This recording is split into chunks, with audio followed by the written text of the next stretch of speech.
కృష్ణమూర్తి గారు, ఇప్పుడున్నటువంటి గరికపాటి నరసింహారావు గారు, భారతీ తీర్థస్వామి వారు జగద్గురువులు. ఇప్పుడు వాళ్ళు చెప్పినటువంటివి ఇవన్నీ కూడా. సో, ఎప్పుడైతే ఏమీ తెలియకుండా ఈ అనుచితమైనటువంటి వ్యాఖ్యలు జగద్గురువుల పైన చేయకూడదు. దానికి క్లారిఫికేషన్ ఇప్పుడు మా గురువుగారైనటువంటి భారతీ తీర్థస్వాములు వారు కానీ, విధుశేఖరేంద్ర భారతి కానీ ఎందుకు స్పందించట్లేదంటే వేస్ట్ అవన్నీ అని. మామూలు వాళ్ళు పాపం ఆయన శిష్యులు, శంకరాచార్య వారి శిష్యులు ఎవరికైనా పెయిన్ కలుగుతుంది. అంతకుముందు కూడా చిన్నజీయర్ స్వామి వారు సమ్మక్క సారక్క గురించి మాట్లాడడం.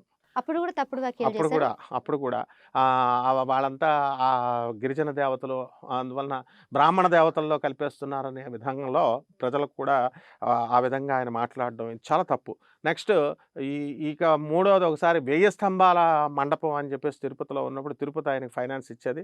ఆ ఫైనాన్స్ ఇచ్చినప్పుడు ఆ తిరుపతిలో వాళ్ళు ఆపేసేసరికి వాళ్ళ మీద కాంట్రవర్సీలుగా చెప్పడం అనేసరికి తిరుపతి దేవస్థానం ఈయనకి ఫండింగ్ ఇవ్వడం ఆపేసినప్పుడు ఆ 1000 స్తంభాల మండపం ఏం చెప్పినట్టు కట్టట్లేదని చెప్పేసి ఎట్టి పరిస్థితుల్లో వాళ్ళని కూడా విమర్శించారు. మధ్యలో రామేశ్వరం దేవాలయం రాముడు కట్టలేదు, ఇది శివాలయాన్ని కట్టలేదు అని చెప్తున్నారు. ఇది తరతరాలుగా వస్తున్నటువంటి నమ్మకాల మీద దాడిగా చెప్పుకోవచ్చు. రామేశ్వర దేవాలయం రాముడు బ్రహ్మహత్య ఏం చేయలేదు. వాడొక రావణాసురుడు, వాడొక యూజ్లెస్ ఫెలో.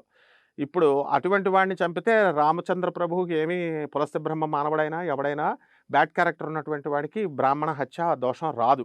కాబట్టి ఆ ఉద్దేశంతో చిన్నజీయర్ స్వామి వారు చెప్పారనమాట బ్రాహ్మణ హత్య చేయలేదని. అంతేగాని రామేశ్వరంలో రాముడు కట్టలేదు అని అంటే